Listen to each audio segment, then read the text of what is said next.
A wife should be obedient to her husband at all times.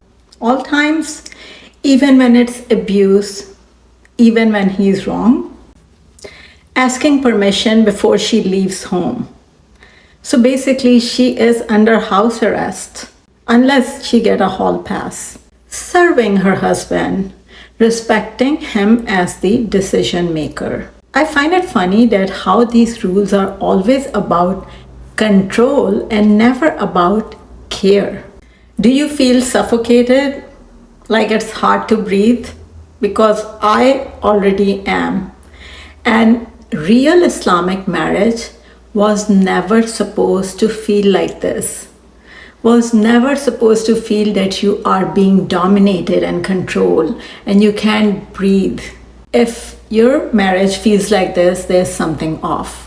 Think about it. When a man makes you feel safe, protected, he is fully providing for you, and he is providing you with a safe space for emotional expression. He's gentle towards you, he's compassionate. How do you feel now? Don't you want to love him? Don't you want to respect him? Don't you want to look up to him? Don't you want to submit to him automatically? That's the kind of obedience Islam talks about. I am a very independent woman, and for a lot of you, I may be considered very modern. But even me, I'll be the happiest when I'm looking up to my man, when I am respecting him. And a man is happiest when he gets that kind of respect from his wife. So this is in our true nature, and that's all Islam is talking about. It's not the forced dominance and forced submission that some cultures and society demand in the name of Islam. There's a dangerous thing being fed to Muslim women that taking emotional and physical abuse makes you more pious. That obedience means tolerating everything, even harm. But that's not Islam. That's patriarchy, using religion to cover its tracks. Let's talk about how culture hijacked Islam, how obedience has been twisted, and what our Prophet, peace be upon him, taught us. Before you proceed further, hi, I am Dr. Angie. I am a psychiatrist, and I'm also a Pakistani Muslim woman living currently in America. And if you're interested in topics like these that make some people uncomfortable, but I'll say it anyway, please feel free to subscribe to Unfiltered with Angie.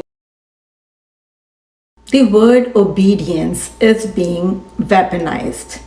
Obedience never meant slavery. Obedience never meant oppression.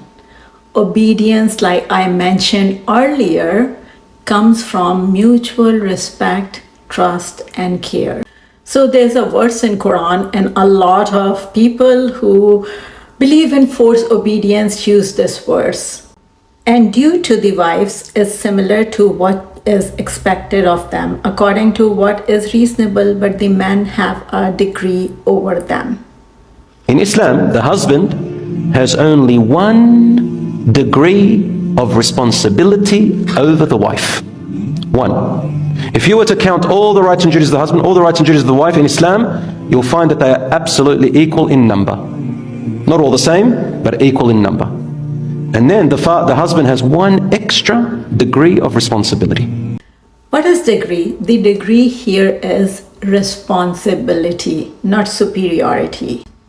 Have you ever been told to just obey, even when it felt wrong? Share your story in the comment below. Constant obedience becomes trauma conditioning. Women stop thinking for themselves. They start to associate spirituality with silence and submission to their man, not to Allah, and that interfere their connection to Allah. And that also hinders their growth as a human being. They stop evolving. Emotional abuse is normalized. Even physical abuse goes unnoticed. I've seen this so many times.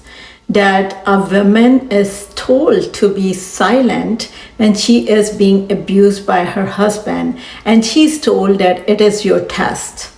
It is your test from Allah, and you should sacrifice yourself for your family, for your husband, and you'll have a bigger reward in the afterlife. Emotional abuse and physical abuse is not sabr, and sabotaging yourself is not taqwa.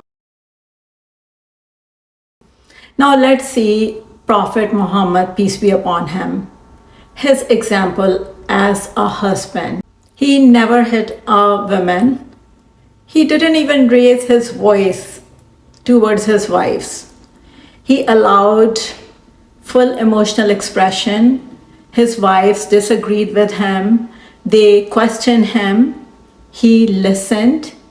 He consulted with them. He gave them honor and dignity.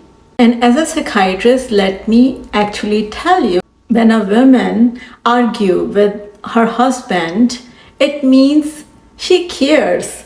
She wants things from him. She has expectations. You should be worried when a woman stops arguing completely. It is because of two reasons. Either she's afraid what will happen or what will be the consequence, or she's just checked out. She's completely detached. She has given up on her man. Sincere emotional expression is a healthy part of relationship. Communication, arguments are great as long as you are not belittling the other person or disrespecting them. That's when it becomes toxic. How is a wife supposed to reply back to her husband during arguments? Or is she supposed to talk in a respectful manner even when she's angry? First of all, marriage is not based on calculations, 1 + 1 = 2. It is a combination of feelings, emotions, circumstances, and traumas and previous experiences and future experiences and the likes. Hence, it's not one size that fits all.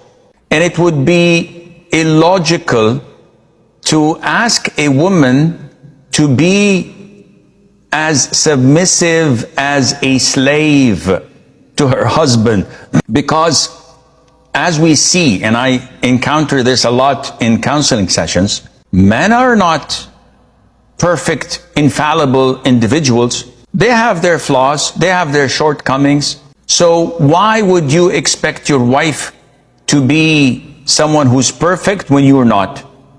It doesn't make any sense. And besides, arguments, fights, bickering, sometimes they're needed in a marriage as we need salt and pepper and spices. So we can't ask a woman to suppress her feelings and to hold back and not to sometimes explode or express her emotions when her husband is frequently doing the same mistake and not fulfilling her rights. Having said that, we at the same time do not encourage women to be rebellious or disrespectful, because respect between the spouses, from the wife and from the husband, is an essential element of a successful marriage. The moment respect is absent, then inevitably separation and divorce will take place. He's so emotionally intelligent and gave really good advice. In many cultures, a woman who speaks is seen as arrogant. Being a good wife means that she is tolerating pain silently. I actually grew up hearing aunties saying that a man will never compromise, you always have to compromise. And a man is like a child, you have to endure pain if you want your marriage to work. And lot of advice like this. Please, I'm very curious to see if you have heard advice like this, share it in the comment section. But Islam does not say that. let's go to psychology of why men stick to the obedience narrative. It feeds their ego. It gives them control with zero accountability. They cherry pick hadiths and verses, but ignore Prophet's own behavior and his life.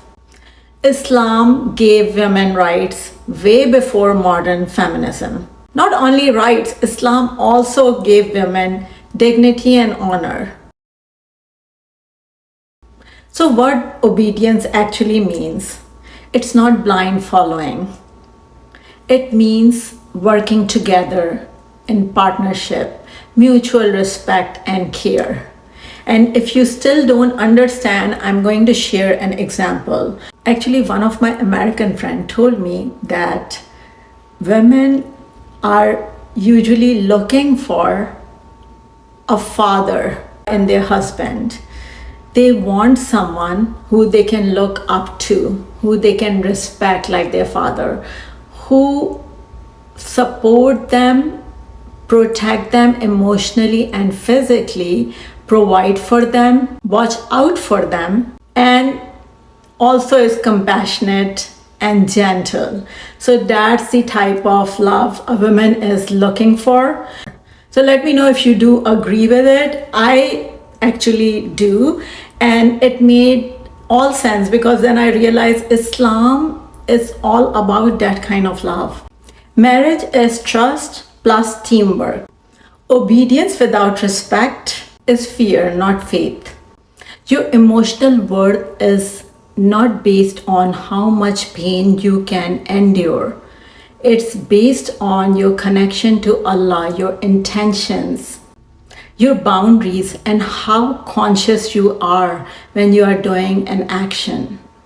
It's about time we stop confusing silence with strength.